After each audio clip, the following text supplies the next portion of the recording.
Buenas noches, bienvenidos a Punto Económico. El día de hoy tenemos un invitado especial. Ricardo Hausmann ha venido al Perú, creo yo que 3 veces en el último año y medio. Su última conferencia ha sido el día de ayer, en el primer foro de la Sociedad Nacional de Industrias, cuyo objetivo es justamente discutir si en el país se requieren políticas de promoción industrial, un tema que tratamos hace 2 semanas con el presidente del gremio de la Sociedad Nacional de Industrias. Las veces que Hausmann ha venido al Perú no ha venido a contarnos solamente lo bien que nos ven, ni lo bien que supuestamente anda todo, sino sobre todo a poner énfasis en aquellos aspectos en los cuales tenemos una tarea pendiente para asegurarnos que el crecimiento que ahora registramos, que percibimos, sea sostenible en el tiempo. Y el objetivo de esta entrevista es justamente tocar de esos temas sobre los cuales el país debe conversar y debatir. Ricardo, buenas noches, gracias por estar acá en el programa. Un gusto y un placer. Solamente voy a decir que Ricardo es de Venezuela, tema que seguramente vamos a tocar también en el programa. Ha hecho importantes contribuciones al desarrollo económico, estudió economía con concentración en macroeconomía, desarrollo económico y planeación regional en la Universidad de Cornell. Y desde el 2005 se desempeña como director del Centro para el Desarrollo Internacional y profesor de Desarrollo Económico en la Escuela de Gobierno Kennedy de la Universidad de Harvard. Bien, Ricardo, quería comenzar con una pregunta porque he escuchado que siempre tomas o que has planteado este ejemplo como parte de tus contribuciones. Quiero que le expliques a los televidentes cuál es la similitud o en qué se parece un bosque con monos respecto a lo que un país debería aspirar, buscar tener como parte de su aparato productivo. Bueno, la metáfora de los árboles y los monos es algo que desarrollé para poder comunicar la siguiente idea. Las cosas se producen con conocimiento, o sea, uno para hacer algo tiene que saber hacer algo. Y típicamente no es que una persona sepa hacerlo, sino que haya un equipo de gente con conocimientos complementarios que sepan hacer algo. O sea, para hacer un automóvil hace falta saber de frenos, hace falta saber de electrónica, hace falta saber de metalurgia, hace falta saber de caucho, hace falta saber de una gran cantidad de cosas. Y solamente si uno tiene un equipo de gente que sepa de cada una de esas cosas se pueden hacer los automóviles, o los antibióticos, o la ropa, o lo que fuera, o las alcachofas, o los espárragos. Entonces, yo describo el conjunto de todos los productos posibles, de todas las industrias posibles, como un bosque, ¿no? Donde cada árbol es como una industria, como una línea de productos.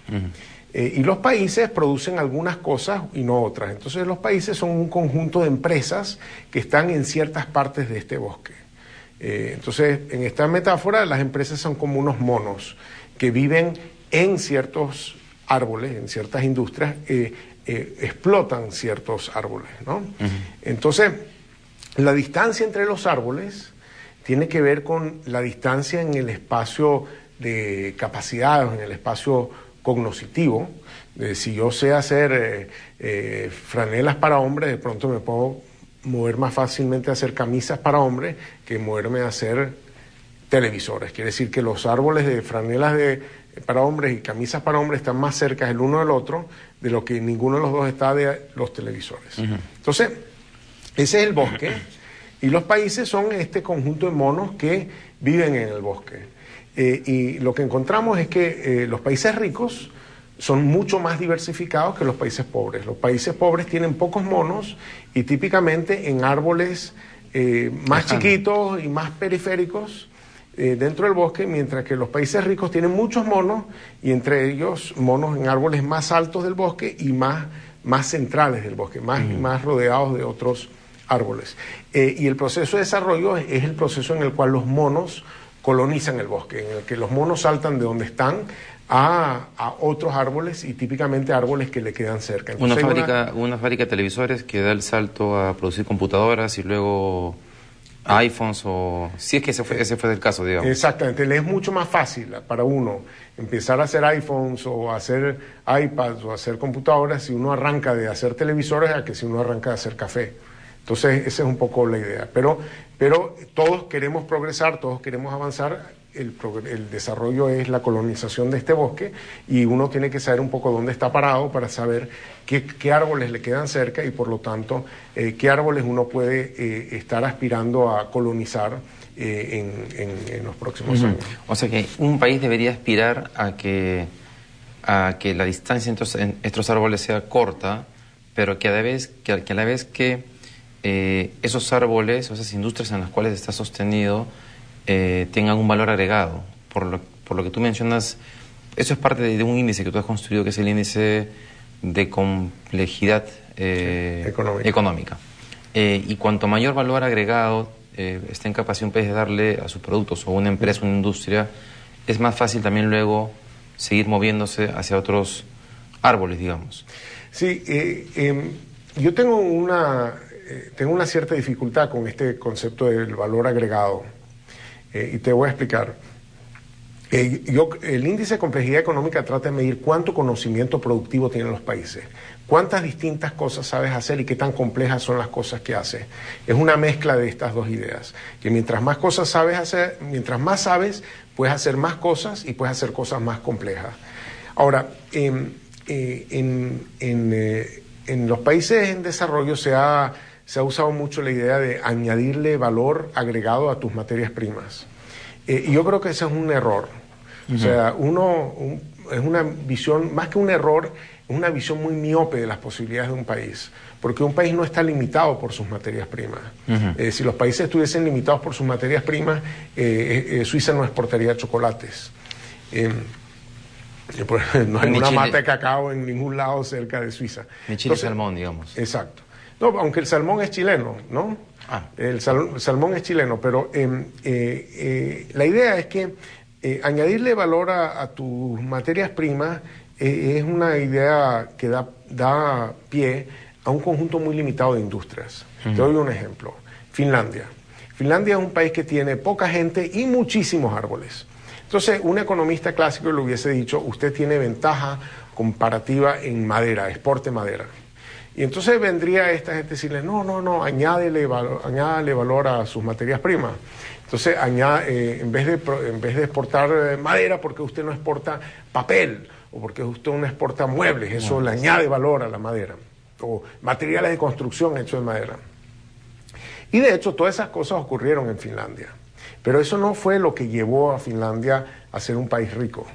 Lo que llevó a Finlandia a ser un país rico es que como ellos están cortando tanta madera y tanta madera y tanta madera, entonces se les echaba a perder las máquinas, las hachas y demás, se volvieron buenos en máquinas y equipos de cortar madera. Y de máquinas y equipos de cortar madera se pasaron a máquinas de cortar, porque no todo en la vida está hecho de madera. Y de máquinas de cortar se pasaron a máquinas automatizadas de cortar, porque esto de cortar todas las cosas a mano se puede volver muy aburrido. Entonces, y de máquinas automatizadas de cortar se pasaron a máquinas automatizadas, porque no todo en la vida es cortar. Y de máquinas automatizadas le quedaba ya muy cerca moverse a Nokia. Entonces, en realidad, lo que ocurre en el proceso de desarrollo no es que las materias primas se van transformando en cosas de mayor valor agregado, sino que las capacidades productivas del país se van expandiendo. Se van expandiendo buscando otros usos. Y si las podemos mezclar con alguna capacidad adicional, entonces aparecen otros usos y se abren otras posibilidades. Ese es el proceso de acumular capacidades productivas y expresarlas en más industrias, en más productos y en productos más complejos. Ahora, ¿eso se da en los países de manera así de natural o inercial, como lo has planteado en el caso de Finlandia, que vas dando un paso y descubres que hay otro? ¿O de alguna manera u otra hay una especie de visión de hacia dónde quieres ir, y sobre esa visión va siendo un poco flexible, pero digamos, tienes la visión, en el caso de Finlandia, se plantearon en algún momento la idea de decir, ok, estamos cortando árboles y exportando madera, pero el objetivo es convertirnos en X. Lo planteo porque eso sucedió en Asia, digamos, hace 20, 30 años, cuando los asiáticos decían que se iban a convertir en exportadores de autos o de industria blanca, digamos, cocinas, lavadoras, secadoras, la gente se reía de ellos. Y finalmente ahora tenemos el mundo invadido de las marcas asiáticas. Ellos se plantearon esa visión hace 30 años. ¿Eso suele pasar, suele ser así, o es más un proceso que tiene que ver con un sistema que se crea para que permanentemente vaya sucediendo ese proceso de innovación y de acumulación del conocimiento? Bueno, yo creo que nominar industrias, nominar sectores para que sean los sectores del futuro es algo que debería estar abierto a mucha gente. No es solamente que el Estado diga yo quiero hacer automóviles, porque está el caso de Malasia, que dijo que ellos iban a tener su propia marca de automóviles, el Proton, y ha sido un fracaso enorme. De modo que todos entendemos que cuando uno plantea una aspiración, de pronto se alcanza, de pronto no se alcanza. Pero los países sí tienen que tener aspiraciones, las empresas tienen aspiraciones, hacen retos, o sea, aceptan retos de dónde quieren, a dónde quieren moverse. Lo importante ahí está la pregunta que siempre se hacen en nuestros países, de cuánto de estos retos lo define el Estado versus el mercado y a quién le corresponde qué rol. Lo que sí te puedo decir es que en los países exitosos domina la cooperación.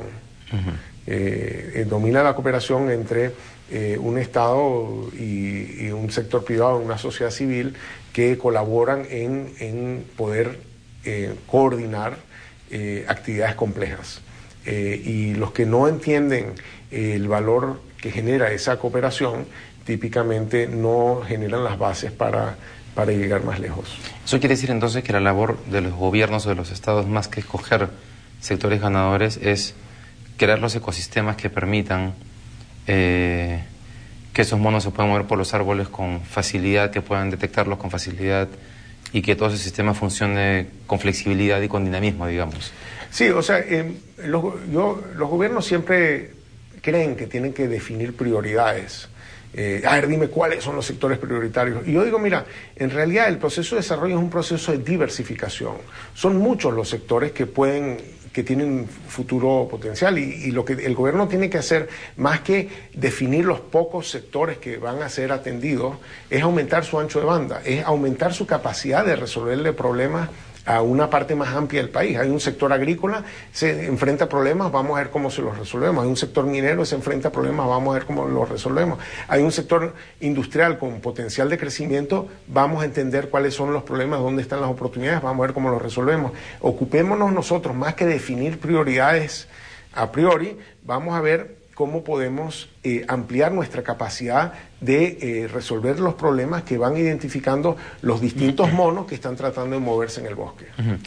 Para tomar tu ejemplo inicial de Finlandia, en el caso del Perú, en el cual somos sobre todo un exportador de minerales, más que darle valor agregado a los minerales, o sin descartar esa opción, digamos, lo que debería haber ocurrido en el Perú o lo que debería ocurrir en el futuro es que estemos en capacidad de generar maquinaria, innovación, tecnología de servicio para la minería y que finalmente pueda ser exportable, por ejemplo.